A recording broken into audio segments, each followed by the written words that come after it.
오늘이 이렇게 벌써 마지막 설교가 되었습니다. 마지막이라는 것이 저 스스로도 잘 믿겨지지가 않습니다. 당장 돌아오는 주 새벽 예배도 준비해야 될 것 같은 느낌입니다. 여기서 이제 사역한 지도 이제 5년을 채웠습니다. 찬찬히 5년의 시간을 돌아보니까 그 5년이라는 시간이 정말 짧지 않구나, 아주 긴 시간이다라는 것을 느끼는데요. 특별히 학생들, 청년들을 보면 그런 생각을 많이 하게 되는 것 같습니다. 제가 부임 첫 해에 유초등부를 이제 맡았었는데 당시에 아이들이 벌써 고학년이 되고 이제 중고등 학생들이 되어서 이제 남학생들은 목소리도 걸걸해지고 우리 여학생들은 이제 화장도 시작하는 나이가 됐습니다. 청년부도 이제 첫 해부터 지금까지 해왔는데 그렇게 모이면 제잘 뭐가 그렇게 즐거운지 그냥 말인지 방구인지 이렇게 떠들던 우리 청년들이 어느새 나이가 들어서 이제 다 직장인이 되고 또 미래를 걱정하고 또 결혼도 하는 그런 성인들이 됐습니다. 참 시간이 빠르다라는 것을 느끼게 되는데요. 그런데 반대로 그런 학생들을 보는 저는 시간이 멈춰 있었던 것 같습니다. 저는 그냥 5년 전이나 지금이나 그대로인 것 같은데 라는 생각이 들고, 또 저뿐만이 아니라 주일학교 학생들이나 청년들을 제외한 이 성도님들을 볼 때도 참 시간이 멈춰 있었던 것이 아닌가라는 생각을 하게 됩니다. 왜냐하면 하나도 안 늙으셨어요. 5년 전이나 지금이나 다 하나도 안 늙으시고 똑같으십니다. 이렇게 얼굴 하나도 변하지 않으시고 5년 전이나 지금이나 다 똑같으신 것 같고, 저도 매년 동일하게 예배했는데 시간이 어느새 흘러서 5년이 지난 것 같고, 매년 똑같이 축구하고 수련회하고 장도 보고 청소도 하고 순모임도 하고 순장 모임도 하고 신방도 다니고, 그러니까 매번 하던 일들을 그냥 계속 반복했는데 어느새 시간만, 우리는 늙지 않고 시간만 5년이 흘러버린 것 같습니다. 아이들을 보면 10cm, 20cm 쑥쑥 커서 세월이 변화를 느끼는데 말씀드린 대로 예전과 달라짐 없이 오늘도 성도님들을 볼 때면 예전과 달라진 거 하나 없이 이전과 똑같은 일들이 앞으로도 계속 반복이 돼야 될 것 같은 느낌입니다. 그런데 아이들이야 뭐 변화가 당연하고 여러 가지 다양한 삶의 모습이 생기는 것이 당연하지만, 이 어른이 되면 꾸준함 그리고 성실함으로 자기 자리를 잘 지키고 있는 모습, 이 변하지 않은 것 같은 그런 모습이 오히려 더 칭찬을 받을 만한 좋은 모습이 아닌가라는 생각을 해봅니다. 그래서 저도 이 자리에 서서 고별 설교를 한다는 것 자체가 참 어색하고, 여전히 지금까지 해왔듯이 앞으로도 계속해서 똑같은 일들을 반복해야 할 것 같은데 5년 만에 맞는 이 큰 변화가 아직은 어색하고, 또 머릿속은 여전히 어떻게 정리를 해야 하나 이런 복잡한 생각 가운데 시간을 보내고 있습니다. 그래서 오늘 말씀을 준비하면서 무엇으로 이제 말씀의 은혜를 나눌까 고민하면서 이 고별 인사를 하면서 공동체에 어떤 말씀을 하는 것이 좋을까 생각해 보니까 이 오늘 본문 여호수아가 마지막에 유언처럼 남긴 이 고별 설교가 생각이 났습니다. 물론 저와는 상황이 조금 다르지만 그래도 떠나는 입장에 있는 사람이 공동체에 남겨줄 수 있는 말이 무엇일까에 대한 고민은 저와 같은 부분인 것 같아서 오늘 이 본문 말씀을 가지고 여러분들과 은혜를 나누고자 합니다. 먼저 첫 번째로 5절 말씀을 우리 함께 한 목소리로 읽도록 하겠습니다. 5절입니다. 너희의 하나님 여호와 그가 너희 앞에서 그들을 쫓아내서 너희 목전에서 그들을 떠나게 하시리니 너희의 하나님 여호와께서 너희에게 말씀하신 대로 너희가 그 땅을 차지할 것이라. 아멘. 먼저 여호수아는 고별 설교를 하면서 이스라엘 공동체의 비전을 재확인시켜주고 있습니다. 우리 이스라엘 공동체가 이 가나안으로 오게 된 것은 여호와 하나님의 뜻이었다. 우리가 그것을 위해서 오랫동안 전쟁을 했지만 아직 우리는 전쟁이 끝난 것이 아니다.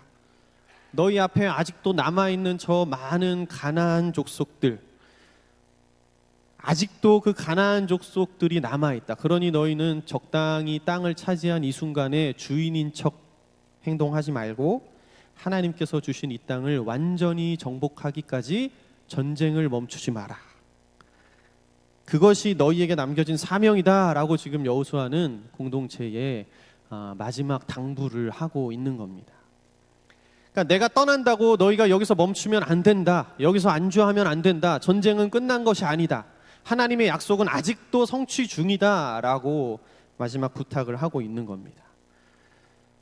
그러니까 적당한 선에서 하나님이 허락하신 이 정도의 땅이면 됐지라는 생각을 가지고 절대 멈추지 말라는 겁니다.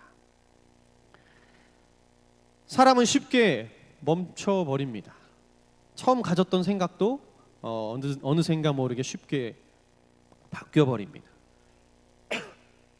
그 상황에 적응해버리고 나태해지고 게을러집니다. 제가 아까 말씀드린 것처럼 5년 동안 변하지 않고 지낸 것이 어떤 면에서 보면 신실하고 꾸준함의 결과일지 모르겠지만 어떤 면에서 보면 나태해졌다라는 얘기도 되고 적응되었고 열정이 없어졌다라는 것을 내포하는 것일 수도 있습니다. 성읍교회 공동체에 주신 비전이 있습니다. 이 비전만큼은 제가 5년 전에 처음 왔을 때보다도, 그때도 이미 시작되고 있었지만 그때보다도 많이 달라졌고 더 명확해졌다라는 생각이 드는데요. 이 지역사회를 위한 사명이 이 성읍 공동체에 주어졌습니다. 그리고 이 교회가 감당하는 이런 외적 사역뿐만 아니라 내적으로는 우리 그리스도인들 공동체 안에는 여전히 회복이 있어야 하고 성장이 동반이 되어져야 합니다. 이 두 가지가 교회에 주신 사명이고 오늘 여호수아의 말씀처럼 전쟁을 멈춰서는 안 되는 겁니다. 가만히 멈춰 있어서는 소명을 이룰 수 없습니다. 계속 똑같은 것이 반복되고 전혀 변화가 없는 것 같아도 그 안에 변화가 있어야 하고 계속 성장하고 성숙되어져 가는 모습이 있어야 한다는 겁니다. 그것이 바로 여호수아가 지금 부탁하는 말과 동일한 겁니다. 멈춰서는 안 되는 전쟁, 멈춰서는 안 되는 영적 전쟁을 우리는 계속하고 있는 것입니다. 매번 동일한 것 같고 멈춘 것 같지만 절대로 그 동력은 멈춰서는 안 되죠. 그러니까 자동차가 서 있지만 다 똑같이 서 있는 건 아니죠. 그 엔진은 언제든 돌아갈 준비가 되어 있는 겁니다. 그래야 때가 되어서 시동을 걸고 엑셀을 밟으면 앞으로 가게 되어 있습니다.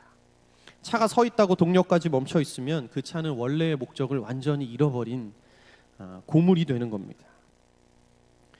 성읍교회 공동체가 이런 면에 있어서 언제나 동력이 살아있고 하나님 주신 비전과 뜻을 위해 항상 준비된 귀한 교회가 되시기를 예수님의 이름으로 간절히 축복합니다. 내적 성장, 이 외적 소명, 이것은 톱니바퀴가 맞물려서 돌아가는 것 같이 동시에 일어나지 않으면 일어날 수 없는 일들입니다. 하나가 고장나면 둘 다 멈춰서게 되어 있습니다. 말씀드린 대로 그리스도인은 이 멈추지 않는 영적 전쟁 가운데 놓여 있습니다. 이 영적 전쟁을 멈추면 비전도 소명도 거기서 스톱입니다. 영적 전쟁을 끝까지 싸우시고 성령의 전신갑주를 취하여서 늘 준비된 모습으로 하나님 앞에 준비되어지시는 여러분 되시기를 다시 한번 부탁드립니다. 그런데 우리가 어떻게 준비가 되면 좋을까요? 여호수아는 오늘 비전을 재확인시켜 주면서 하나님 주신 약속의 땅을 차지하기 위해 너희가 계속해서 전쟁해야 된다라고 호소하면서 그 비전을 이루기 위해서 행해야 할 몇 가지 행동 지침에 대해서 이야기를 해주고 있습니다. 우리 6절 말씀을 함께 읽도록 하겠습니다. 그러므로 너희는 크게 힘써 모세의 율법책에 기록된 것을 다 지켜 행하라. 그것을 떠나 우로나 좌로나 치우치지 말라. 아멘. 말씀을 가까이 하고 말씀대로 행하라는 겁니다. 절대 그 말씀의 옆길로 빠지지 말고 쳐다도 보지 말고 그 말씀이 가리키는 대로 행하라는 겁니다. 아무리 생각해도 그리스도인에게 결국에 가서 필요한 것은 말씀입니다. 다른 게 아닙니다. 우리가 말씀에서 살아가야 할 지혜와 지식과 힘과 능력을 얻어야 한다는 겁니다. 우리가 살아오는 이 삶 속에서 많은 지식과 지혜를 쌓는다고 할지라도, 그래서 일도 잘하고 능력 있다고 칭찬받고 뭐 재테크도 잘하고 또 여유 있는 삶을 누린다고 할지라도 이 모든 삶에서 얻는 깨달음이 말씀에서 시작해서 다시 말씀으로 돌아오지 않는 깨달음이라면 그냥 그저 거기에서 느꼈던 깨달음이고 거기에서 그저 말씀에 돌아오지 않는 말씀으로 돌아오지 못하는 깨달음에 불과하다면 우리는 결국 말씀에서 벗어나게 되고 좌로나 우로나 치우친 삶을 살게 된다는 겁니다. 말씀에서 시작해서 다시 말씀 안에 들어와 깨달음을 얻어야 한다는 겁니다. 특별히 말씀을 가까이 하는 습관이 필요하고 이 말씀에 대한 확신과 소신 있는 삶이 우리 그리스도인들에게 좀 필요한 것 같습니다. 쉽게 말해서 말 그대로 말씀을 가까이 하는 습관이 필요하고, 두 번째로는 좀 말씀을 자랑스럽게 생각해서 뭔가 말씀이 우리 삶에 친숙하고 말씀이 툭툭 튀어나올 수 있는 그런 삶이 우리에게 습관화가 되어야 한다는 겁니다. 그런 면에 있어서 그리스도인들이 이 말씀을 잘 가치 있게 활용을 못하는 것 같습니다. 우리에게 주어진 이 성경이 얼마나 이 역사적으로도 고고학적으로도 얼마나 가치 있는 책이고 그 내용면에 있어서도 가히 쫓아올 책이 없을 정도로 짜임새가 있고 주옥 같은 이야기들과 말씀들이 있는데, 왜 이 성경에서 감동과 감격과 힘을 얻지 못하고 다른 것에서 자꾸 힘을 얻고 감동을 얻고 다른 것에서 지식과 지혜와 힘을 얻으려 할까요? 제가 예전에 했던 어떤 방송을 보니까 패널들이 목사님 한 분이 나와 계시고 신부님 나와 계시고 스님이 나와서 세 분이서 사회자와 함께 뭐 토론 같은 형식으로 이 토크쇼가 진행되던 게 있었습니다.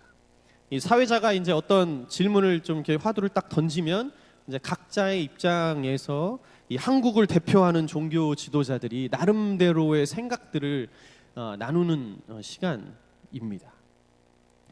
그런데 이제 제가 방송을 보니까 참 아쉬운 게 뭐냐면, 방송이기 때문에 적당히 재미도 있어야 뭐 시청률도 오르고 뭐 이렇게 적당히 재미가 있어야 또 방송이 잘 유지가 되겠죠. 그런 부분들은 어느 정도 이해는 하지만 저는 정말 아쉬웠던 게 뭐냐면, 그 방송은 누가 봐도 불교를 위한 방송이다 라는 생각밖에 안 들었습니다. 제가 왜 그런 생각이 들었냐면, 이 목사님과 신부님이 자꾸 잡다한 이야기들, 재밌는 이야기들을 막 하세요. 뭐 그냥 사람들 웃기려고 막 하고, 그래서 가볍게 이야기하고 특히 또 자기들 그냥 주변 이야기나 좀 하는 정도. 꼭 근데 그렇게 이야기를 하다가 마지막에 가서 어떻게 정리가 되냐면, 스님이 불경에서 아주 좋은 구절 하나를 딱 읊으시면서 이 모든 웃겼던 상황들을 싹 정리하십니다. 그럼 제가 들어도 야, 이렇게 좋은 구절이 불경에 있구나.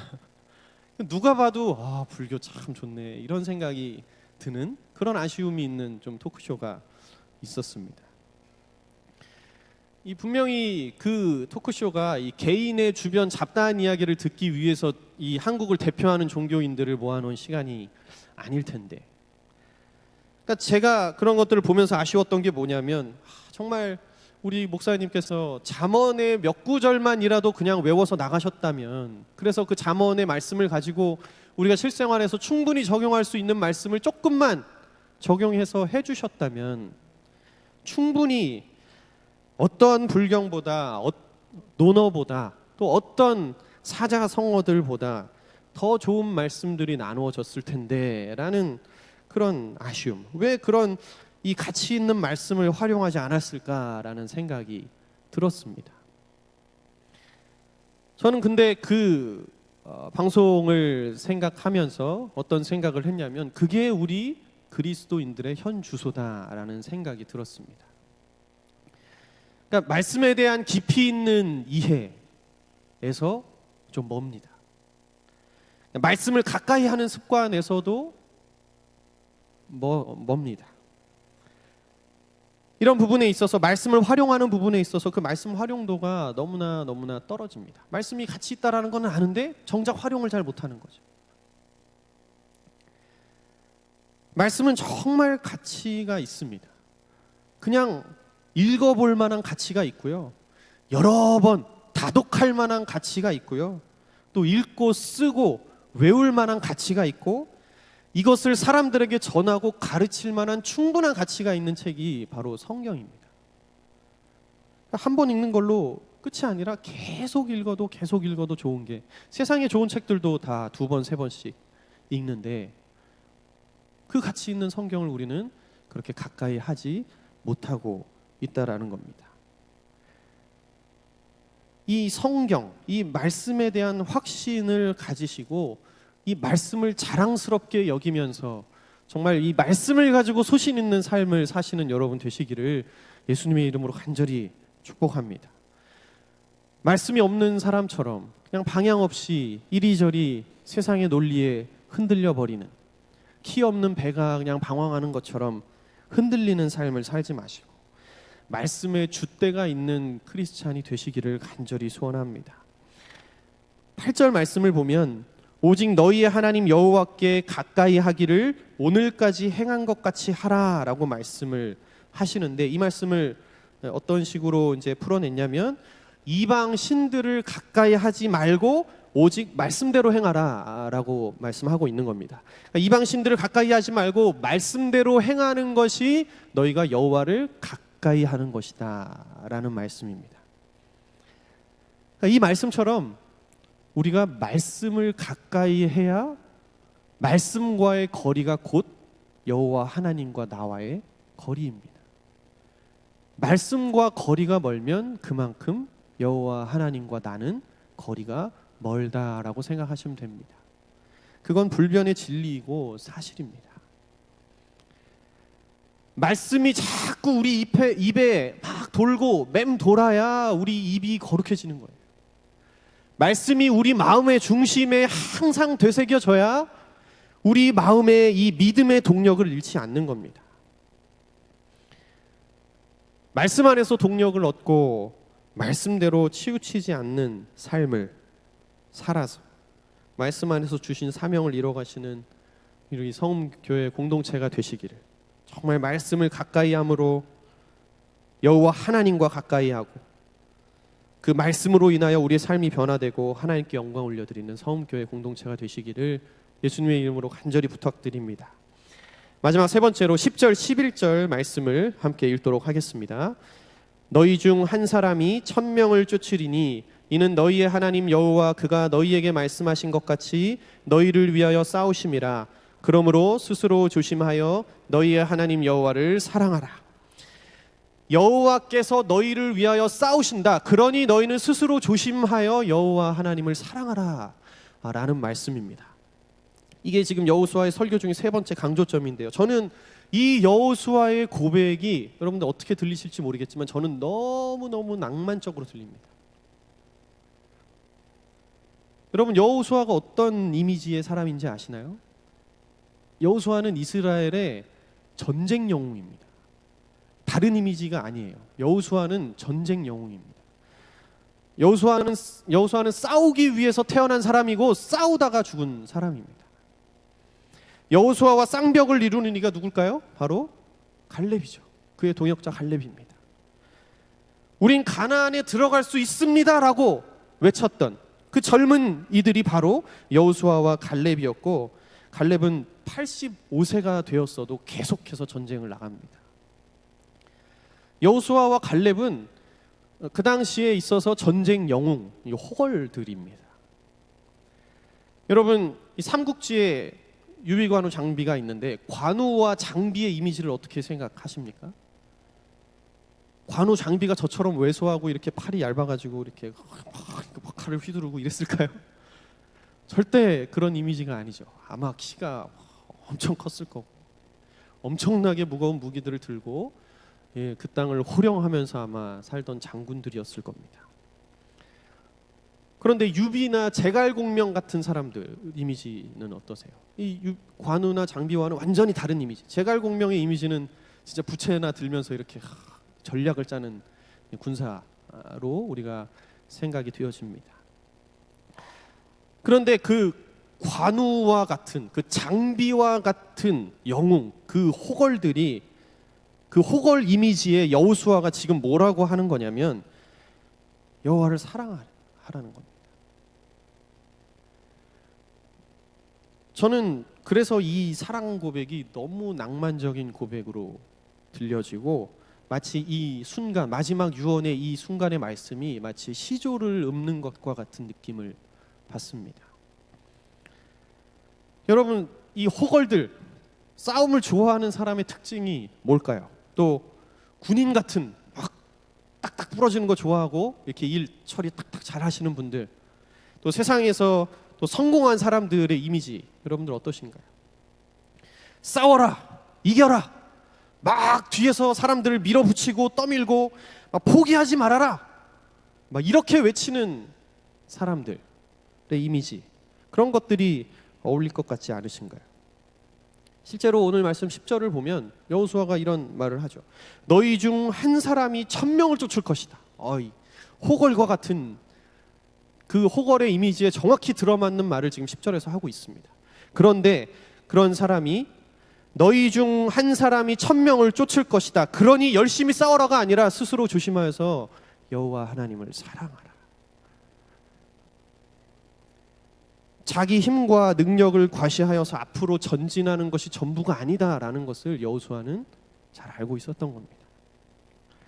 자기 의욕에 앞서서 앞으로 가는 것만이 다가 아니다라는 것을 여호수아가 누구보다 잘 알고 있는 겁니다. 말씀대로 좌우로 치우치지 않되 내 마음대로 내 뜻대로 막 결정하고 나아가는 것이 아니라 여호와를 사랑하는 것이 모든 인생의 답이라는 것을 여호수아는 잘 알고 있었던 겁니다. 우리는 이런 면에 있어서 정신을 차려야 합니다. 계속 정신을 차려서 내 힘과 능력을 불살러야 하고 정신을 차려서 힘을 내어서 앞으로 다가올 일들을 뭐가 다가올지 모르니까 뭐든 열심히 준비해야 하고 치열하게 나아가야 하고 이런 것들이 아니라 정신을 차리고 내가 지금 하나님을 사랑하는지를 돌아봐야 합니다. 하나님을 사랑하는데 모든 답이 있습니다. 하나님을 사랑할 때 우리의 믿음이 굳건하여지는 겁니다. 하나님을 사랑할 때 말씀을 가까이 하는 것이 시작이 되어집니다. 하나님을 사랑할 때 그제서야 우리는 소명을 발견하고 그 소명을 이루어갈 수 있게 됩니다. 여호수아의 이 말씀을 여러분 마음에 간직하시기 바랍니다. 스스로 조심하여 너희의 하나님 여호와를 사랑하라. 스스로 조심하여서 여호와 하나님을 사랑하는 성움 공동체 되시기를 예수님의 이름으로 간절히 축복합니다. 말씀을 마무리하겠습니다.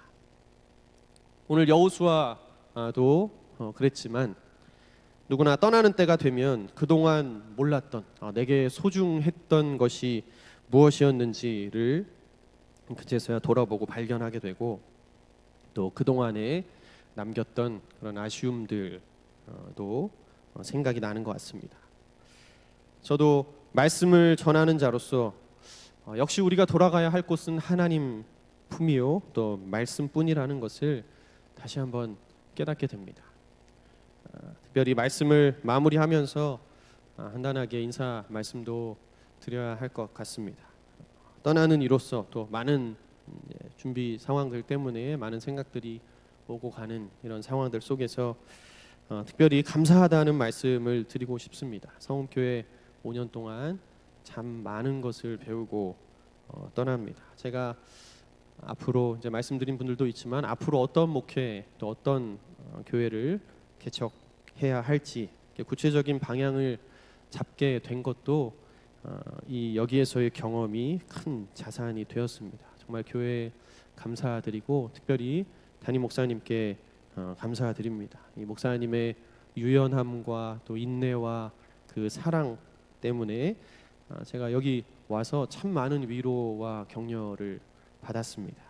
정말 감사드립니다. 또 성도님들, 우리 장로님들, 안수 집사님들, 권사님들 할 것 없이 모두가 다 존중해 주시고 또 겸손하게 항상 같이 섬겨 주셔서 참 많이 배웠고 또 그분들을 통해 많은 세움을 받았고 위로를 받았습니다. 정말 감사드리고 또 제가 맡았던 이 학생들 또 청년들 그들의 이제 순수함과 밝음 그런 것들 그 기운만으로도 저는 항상 힘과 위로를 얻을 수 있었습니다. 너무 감사하고 정말 모든 분들께 감사드립니다. 어딜 가든 어디서든 오늘 말씀처럼 저 역시도 여호와 하나님을 사랑하고 말씀대로 치우치지 않는 삶을 살면서 주신 하나님의 뜻을 이루어가도록 더욱 힘을 내려고 합니다. 여러분들도 주어진 자리에서 그러한 삶을 사시고 진정으로 하나님의 은혜와 복을 누리시는 귀한 삶이 되시기를 마지막으로 간절히 부탁드리며 예수님의 이름으로 간절히 축복합니다. 기도하겠습니다.